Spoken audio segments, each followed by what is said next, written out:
Hey, story lovers, it's Joy here, your favorite storyteller, and this is Meet The Esekas. So gather a little closer to the fire because tonight we are traveling to ancient Greece, where an old story has been waiting thousands of years to be told. Long before kings ruled kingdoms and before the first human footprints touched the earth, the world belonged to beings far greater than mankind.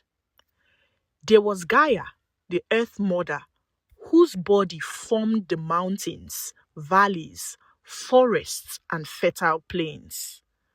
Above her stretched Uranus, the endless sky father, wrapping the world beneath his stars. Together they brought forth the mighty Titans, giants whose strength could shake the heavens themselves. But power has always feared power. Uranus looked upon his own children and saw not sons and daughters, but future enemies. Terrified that one day they would overthrow him, he imprisoned them deep within the earth. Yet no mother's heart willingly watches her children suffer. Gaia secretly forged a gleaming sickle, curved like the new moon, and placed it in the hands of her strongest son, Cronus. When the moment came, the Titans rose in rebellion. The heavens trembled, the earth shook, and the age of Uranus came to an end. For a while, the Titans ruled the world. But as an old African proverb reminds us, the child who watches his father climb a tree may one day climb even higher. The next generation was already waiting. Among them was Zeus. Young, bold, ambitious. He gathered the Olympian gods and challenged the Titans in a war so fierce that the seas boiled and the mountains split apart. The battle raged for years until Zeus finally stood victorious. The Titans were cast into the abyss, a prison of eternal darkness. Only two Titans were spared, two brothers, Prometheus and Epimetheus. One thought before acting, the other acted before thinking. Few names have ever suited two brothers so perfectly. Zeus gave them a new purpose, filled the empty world with living creatures. Together, they shaped animals from clay. Athena breathed life into every creation. Epimetheus eagerly handed out gifts. To birds he gave wings, to fish graceful fins, to lions courage, to wolves sharp instincts. Every creature received something that would help it survive, until there were no gifts left. Then Prometheus looked at the humans he had lovingly shaped.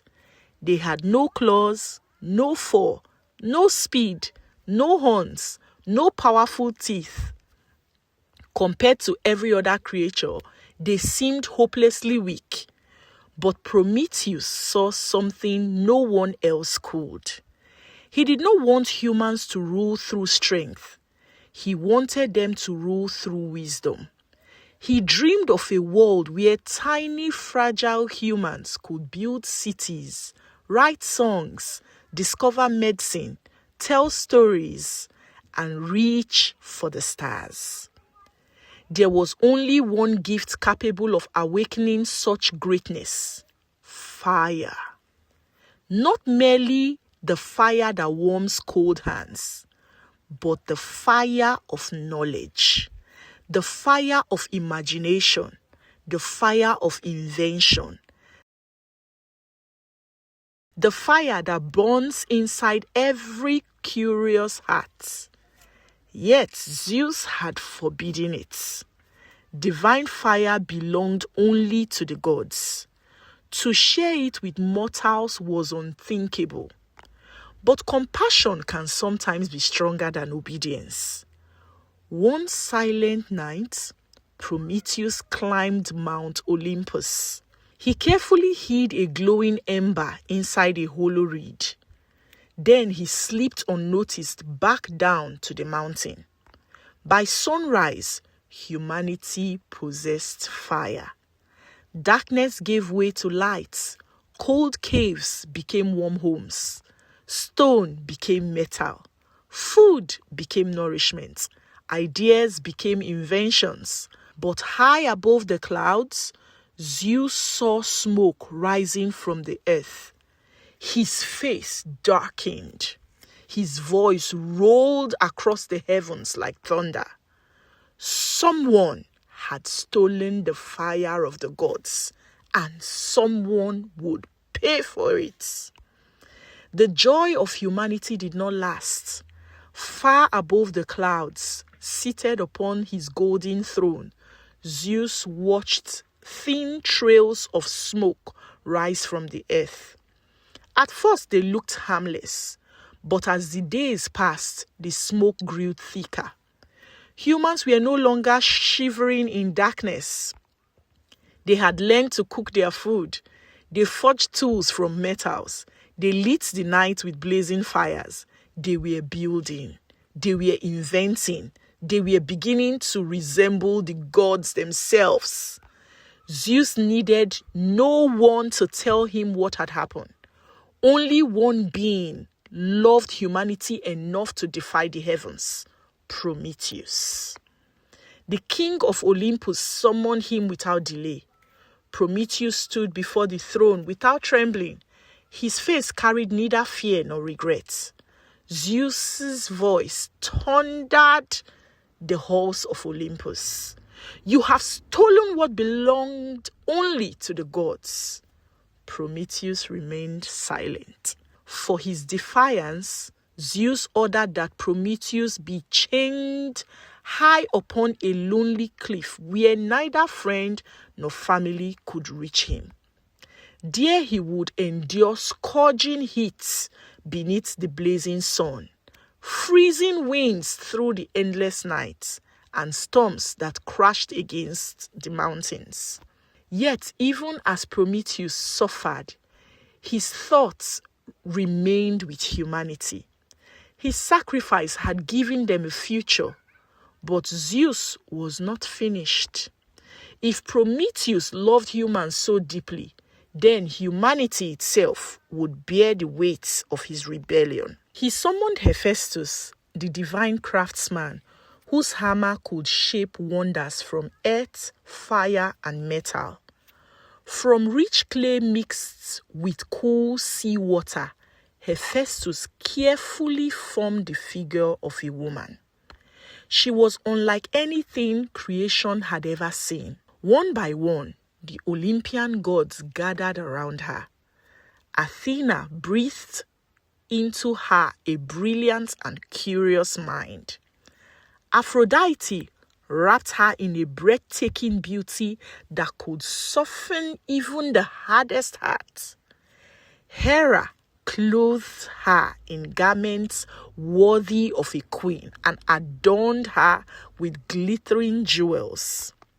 Hermes gave her charm so effortless that people would trust her almost instantly.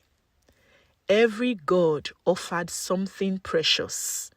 Every gift made her extraordinary, until Zeus smiled, because he alone still had one final gift to give.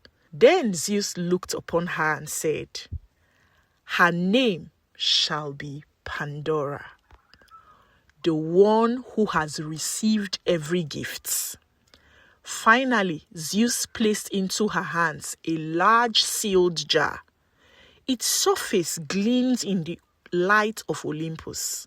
No markings, no explanations, only one command: never open it. That was all. No reason was given, No warning beyond those simple words, never open it. Soon afterwards, Hermes escorted Pandora down from Mount Olympus to the world of mortals. There she met Prometheus, kind-hearted, gentle, and just as his name suggested, a man who usually thought after making his decisions. The moment he saw Pandora, he was captivated. He welcomed Pandora into his home. Before long, he asked her to become his wife, and Pandora accepted. For a season, their lives seemed almost perfect. Their home overflowed with laughter. The gardens bloomed. The skies were clear. The mysterious jar rested quietly in one corner of their house untouched. Days became weeks. Weeks became months. Pandora tried not to look at it. But the more she ignored it, the louder the silence around it became. Questions began whispering into her thoughts. Why would Zeus give me something only to forbid me from opening it? Could there really be something dangerous inside? Or was it a treasure meant only for me? Every time she walked past it, her curiosity grew stronger. Pandora stood before the jar, her hand over the lid. Her heart raced. She knew she should walk away, but some doors become harder to leave closed the longer we stare at them. Slowly, very slowly, she reached forward and lifted the lid. For one long moment, nothing happened. Pandora stared into the darkness inside the jar, almost relieved that nothing had been waiting for her at all. Then, a faint whisper drifted upward. It was followed by another, and then another. Before Pandora could understand what she was hearing, the whispers became shrieks. The entire jar trembled violently. A blast of icy wind burst through the opening, throwing Pandora backwards. Dark shadows exploded into the air like a raging storm. They twisted and spiraled across the room. Impossible to grasp, impossible to stop. Pandora reached out in panic, but they slipped through her fingers like smoke. One after another, they escaped into the world. Disease, hunger, jealousy, greed, hatred, pride, fear, betrayal, loneliness, violence, war, grief. Every sorrow that had never existed before scattered across the earth, searching for human hearts to call home. Outside, the world changed almost instantly. Fields that once produced food with ease demanded sweat and hard labor. Neighbors who had once lived in peace began to envy one another. Brothers argued. Friends became enemies. Kings raised armies. Parents buried children. Tears, once unknown to humanity, became as common as the rain. The world that Prometheus had hoped would flourish under the gift of fire was now burdened with suffering. Pandora fell to her knees. Her hands trembled. Her heart pounded with regret. What have I done? She rushed forward and slammed the heavy lid shut with all her strength. Silence returned, but it was the silence that follows a storm when the damage has already been done. Pandora buried her face in her hands and wept. She had not intended to destroy the happiness of mankind. She had only wanted to satisfy a single question. Yet sometimes, one moment of weakness can leave consequences that echoes for generations. Pandora remained beside the sealed jar, too afraid to touch it again. Then, from deep inside the jar, she heard something unexpected. It was a gentle voice, soft, fragile, almost pleading. Pandora hesitated.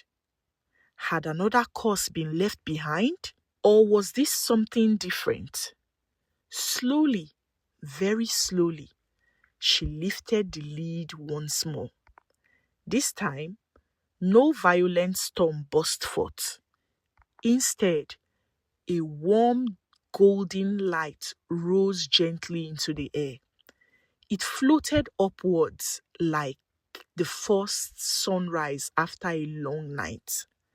The light wrapped itself around Pandora before drifting across the world. Wherever it traveled, frightened hearts found the strength to keep going. The sick found courage to endure another day. The grieving found comfort. The weary found reason to rise again. Its name was hope. Hope could not erase pain. It could not undo sickness. It could not stop wars. Nor could it return the world to what it had once been. But it gave humanity something just as precious: the courage to believe that tomorrow could still be better than today. That is why, even in the darkest moments of history, people still rebuild after disasters. They still sing after sorrow. They still plant seeds after famine. They still love after heartbreak. And they still dream even when the world gives them every reason not to. Prometheus had given humanity fire. Pandora had released suffering. But hope ensured that suffering would never have the final word. Perhaps that is why this ancient Greek story has survived for thousands of years. Not because it explains where pain comes from, but because it reminds us why people continue moving forward despite it. Today's lesson is this: curiosity without wisdom can open doors we may never be able to close. But no matter how much darkness enters our lives, never let go of hope. Hope may not remove every burden, but it gives us the strength to carry them until brighter days come. And that brings us to the end of today's story. This has been Meet The Esekas. If this story made you think, smile, or see the world a little differently, we'd love to hear from you. Share your thoughts, your favorite moments, or the lesson you took away in the comments below. We read every one of them. If you enjoy timeless folklore legends, myths, and fairy tales from around the world, don't forget to subscribe. Like this video and share it with someone who loves a good story. Until we come your way next time, keep the fire burning, keep your curiosity alive, and remember, the oldest stories often tell the deepest truths. Bye for now.